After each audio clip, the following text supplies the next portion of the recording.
Bus operators are claiming more than 1,000 bus runs a day are at risk because of set meal breaks coming into law next month. And they say it'll have a major effect on urban bus runs nationwide. They say the government's restoration of the right to rest and meal breaks, which were passed late last year, will cause delays, extra costs and compound an existing shortage of bus drivers. Jordan Bond reports. Bus operators are warning the government's flagship employment changes will put public transport in our major cities at risk. In just over a month, some Employment Relations Act amendments come into force, including reinstating the right to rest and meal breaks for all workers. Some bus companies say it'll mean drivers have to take breaks in the middle of service runs, which throws everything off schedule. The Minister of Transport, Phil Twyford, accused them of catastrophising and scaremongering. He says the law asks employers and employees to find times that work for both of them.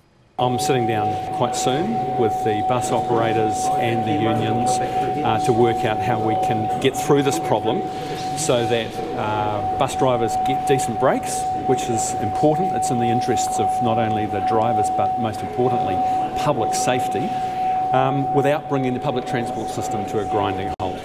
Auckland Transport says it was told by 3 operators the city might need 350 extra drivers and that 1,400 services could be at risk a day to make up for some drivers taking rests. In a submission to the Select Committee last year, a large operator, NZ Bus, said set break times might mean some drivers have to take a rest in the middle of a run while passengers are still on board. It said this interruption would get a lot worse if the break was, for example, on the Auckland Harbour Bridge. NZ Bus says bus driving is one work situation where enforced breaks just aren't practical. Auckland Transport spokesperson Stacey Vanderputten says it is possible some services will be interrupted next month. It's really hard to know at this point in time. What we're trying to do is understand how we can mitigate the potential, cancellation of services. It's too early to know, and we'll hope to have a better handle on that in the coming weeks once we've actually sat down with all our operators individually. The union representing some drivers, First Union, says the reluctance of bus companies to give their employees rest and meal breaks shows how poorly they treat their drivers currently. The union's bus organiser, Emir Hodzic, says it's no surprise companies are in peril and can't attract drivers if basic employment laws aren't accepted.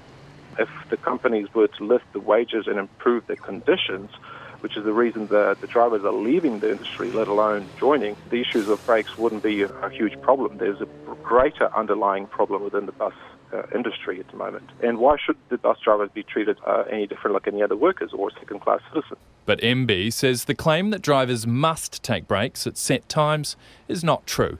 The General Manager of Labour Policy, Ruth Isaac, says the new law provides a 2-hour window during which the break can be taken, and the law provides for negotiation between the parties. She says breaks should be when reasonable and practical, not on the Harbour Bridge. The timing of those rest and meal breaks are to be agreed between employees and employers where possible, and that they can agree what timing makes sense for their business and for them. Currently, rest breaks are only required for employees as deemed reasonable by the employer.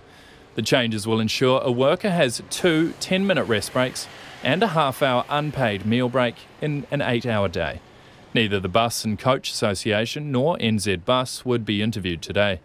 It's understood they, the unions, Minister Phil Twyford and the Minister of Workplace Relations, Ian Lees-Galloway, are meeting tomorrow to discuss the situation.